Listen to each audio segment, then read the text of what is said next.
I should have turned back the moment the forest went quiet. Not normal quiet, but the kind of silence that feels forced. Like something was listening, like something was waiting.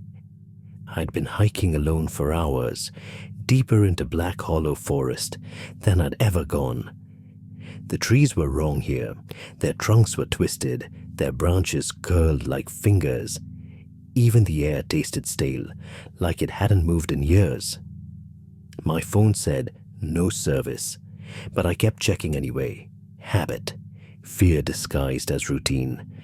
As the sun slipped lower, the woods began to shift. I kept hearing footsteps behind me, but whenever I turned, nothing was there, just shadows. Shadows that didn't look like mine. I tried to calm myself, but then my phone rang. The sound was sharp and violent in the stillness, like something screaming. I looked down, and my blood turned cold. The caller ID was my own number. I answered. I shouldn't have. The first thing I heard was breathing, slow, uneven breathing, like lungs filled with water. Then, my own voice said, "Don't walk any further." I froze. Every sound in the forest died. My voice on the phone trembled, cracking like broken glass. "It sees you," it whispered. "It likes your shape." The call ended with a wet, choking noise. My hands were shaking so hard I almost dropped the phone. I wanted to run, but my legs wouldn't move. Something about the woods felt heavier now, like the trees had closed in. I forced myself forward and eventually reached a clearing, but it felt wrong. The ground was torn, ripped open by claw marks deeper than my arm. A tree stump in the center was split wide, as if something had burst out from inside it. Then my phone buzzed. A voicemail. From me. I pressed play. It was me, sobbing, panicked, begging. "Don't let it touch you," my voice cried. "It wears you. It empties you.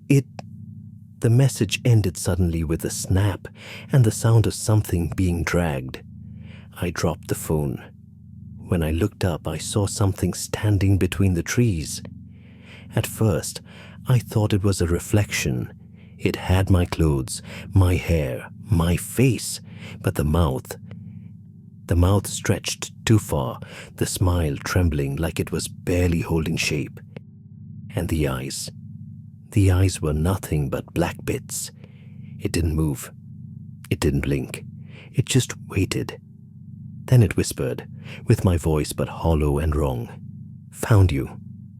I ran until my lungs burned, but no matter how far I went, the forest kept returning me to the same clearing. Again and again, the claw marks got deeper.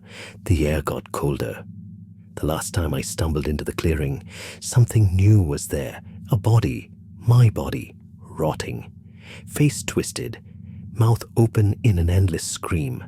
I didn't even have time to cry out before it stepped behind me. My doppelganger, my shadow, my replacement. Its hand touched my face.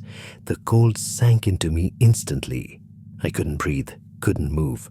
I felt something leaking out of me. Like my thoughts, my memories, my voice were being drained, pulled out of my skull thread by thread. I felt it wearing me, sliding into me, filling the hollow shape where I used to be. My vision dimmed, and the last thing I heard was my own voice, perfectly calm, perfectly steady, saying, "Night 2 in Black Hollow Forest. Still nothing strange out here." Then everything went black. I don't know what's wearing my skin now, but if you ever hear your own voice calling you from the woods, don't answer.